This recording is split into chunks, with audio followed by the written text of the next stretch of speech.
Multifaceted. Good evening and welcome to the Wine Mothership. My name's Ian. And I'm Peter. And we hope you enjoy what we've got for you this evening.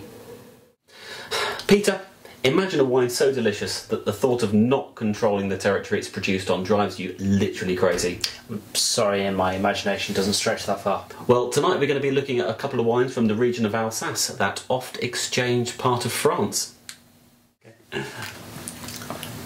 Okay, well, Ian, Alsace wines. Yes. What do I need to know? Well, I think Alsace is famous for its aromatic grapes. You've got Riesling and Gewürztraminer. These are very interesting, fragrant, aromatic wines. You can have bone dry, you can have just slightly off dry, or you can go absolutely fully sweet. Place to go as well. So it's quite a wide range of taste then we're looking at. Yeah, absolutely. Is there flexibility. Is there any centrally defining characteristic about Alsace wines, or is it just a basket? For me, it's the fragrance. Very few places in the world can match Alsatian wines for the character and the enjoyability of the nose. You can make it in a variety of different ways, but always you're looking for a really strong, really interesting nose on the wines. So Ian, what do we have in front of us today then? Well, today we've got what I think is the epitome of what Alsace should be about. We've got two very, very good value table wines here. Both of these are blended from white grapes, and we're really, really hitting the point of value here. We've got a Marcel Deiss, a very, very famous grower from the Alsace region that produces his wine called the Alsace, which is a blend of 7 grapes. And we've got Hugel Gentil, the Gentil blend. Oh, yeah, Gentil. Very nice, yeah. Thank you. And what you're getting here is very well made, basic white table wines, very typical of the area. But again, we're looking for fragrance coming out and really slapping us around the face a bit. Okay, so let's get into the wines now. 2010, Marcel Deiss, Alsace. Peter, nose? I think the nose is changing, you know. Okay. I had a little sniff of this earlier, but I think that's it's going into hibernation, I think. Like a badger? maybe. Yeah. See, I'm getting white flowers. I mean, that's definitely one of the things I love about Alsace wines, just the delicate aroma of white flowers. There's a very, very spring-like, happy, upbeat nose on it. No, all right. Yeah, I'm not. Yeah, I can go along with that. Yeah, let's go on to the sippage. The flavour, yes, indeed, the flavours. Well, previously I made some notes earlier, and I came down with peachy. Okay. With apricots. I know. A lot of kind of interaction there. Yeah. Honey. Yep.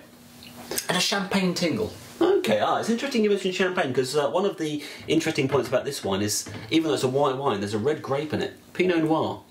Oh. Yeah. What did you have? Elderflower. Elderflower? Same as the nose? Yeah, you can really taste it. It's, you know, it's a very pronounced flavour. Stone fruit, for me, slightly underripe plums. But that adds a nice green plums. Yeah, maybe Greeny a green. If you're familiar with the green gauge, yeah, just adds a nice racy zinginess to it. But it's a very well integrated wine. The alcohol and the floral content. There's a slight minerality there as well. It's not a bone dry wine. It's ever so slightly off dry, but it's just a really well balanced, aromatic, delicious white wine. Fragrant.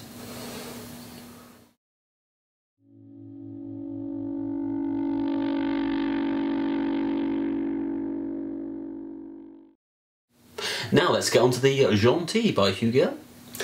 Let's get into it. Let's have a sniff. I'm excited about this stuff. I love this to bits. What are you getting on the nose? I'm getting sour notes Okay. in a nice way. Okay. Well, I mean, I can. Maybe my vocabulary is limited, but I can only come up with kind of negative words, even though it smells really nice. Yeah, I mean, it's certainly refreshing, bracing, zingy might be a word you might use. Your vocabulary coming through then. What about in the mouth? What are you tasting? Well, I wrote some notes down previously, and I'm going to completely ignore them. That what I'm getting most here is kind of green bananas. Okay, well that's interesting stuff. Yeah, I'm getting the sourness, but there's also a little bit of a non-citrusy, fruity kind of body in there. Okay, all right then. Yeah, I mean, once again, I'll come back to the white flowers. It's got that elderflower core of flavour that is similar to the Marcel Deiss, but it's just a little bit more intricate here. It's backed up by a little bit more minerality than the Deiss. It's kind of like the first sip of lager in a summer beer garden out in the country that's got a little bit of lime in it. Okay, what, lager, top lager and lime? Yeah, but like, cold lager. Yeah, I see what you're getting, that bracing, refreshing hit of freshness. Yeah, it's nice. I like it. Yeah, certainly. I think there's a lot to recommend this wine. It just seems so wholesome to be drinking it. It's refreshing. It's not too heavy, but it's not an empty experience either. There's a lot of minerality and floral complexity to this wine. It's a real pleasure to drink.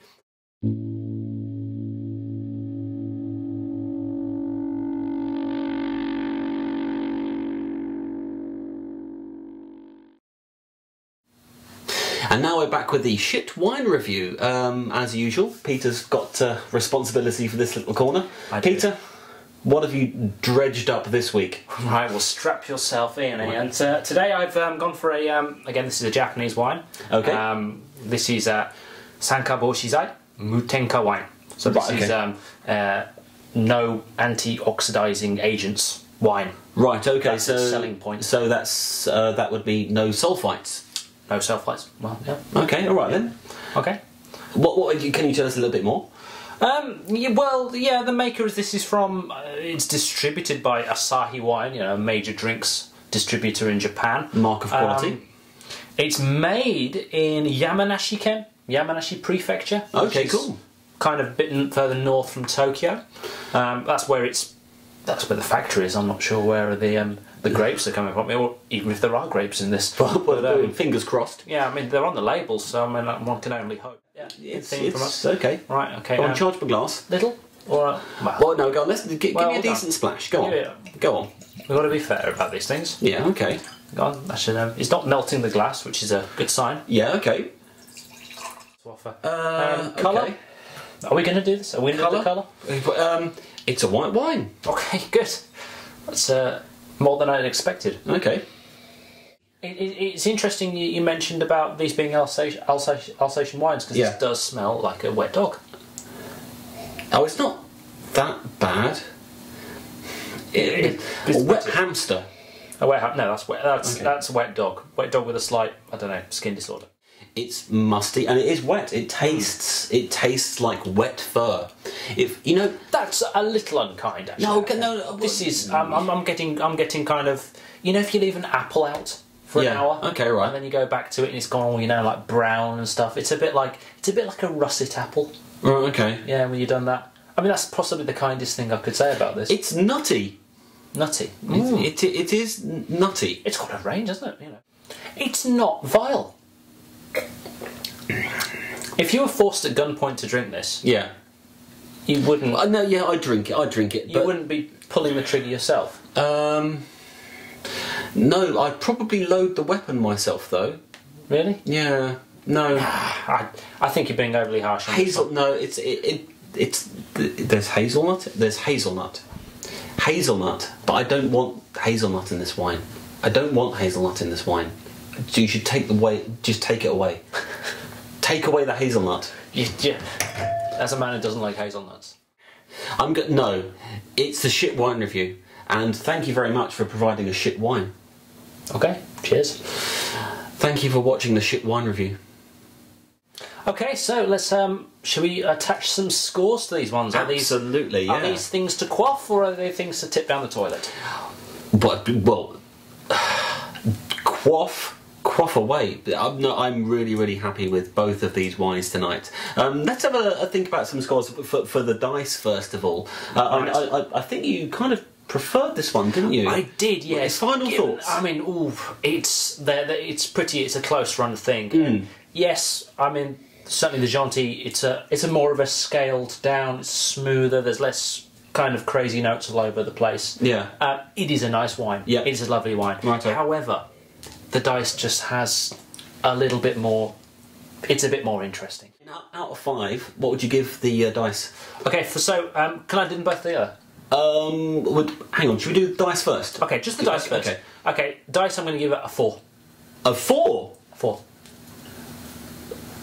For a wine that costs less than 2,000 yen? Okay, perhaps I'm showing my less educated palate here, but I thought it was lovely. Okay, I fantastic. really enjoyed it. I'll stick with a 4. I thought it was good. Yeah. I really enjoyed it. Yeah, sure. I'd give it a 3, but you know, a 3 with merit.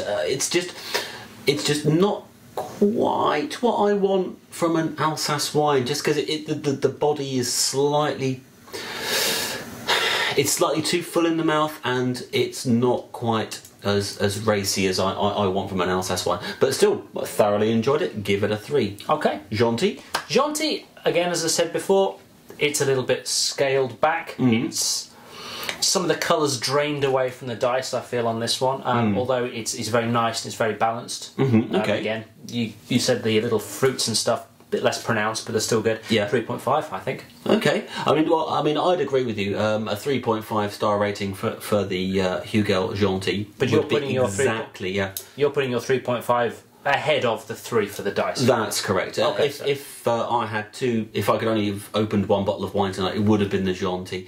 Shit wine. Yes. The no antioxidant chappy. Well, I think this is a wonderful advertisement for oxidants, antioxidants, because Sulfites you mentioned. Yes, sulfites. Yeah. Sulfites. The nuttiness is a bad thing. It really hangs it up for me. I'm going to give this a solid half star. A solid half star. Go on. What do you reckon? I'm going to challenge on this one.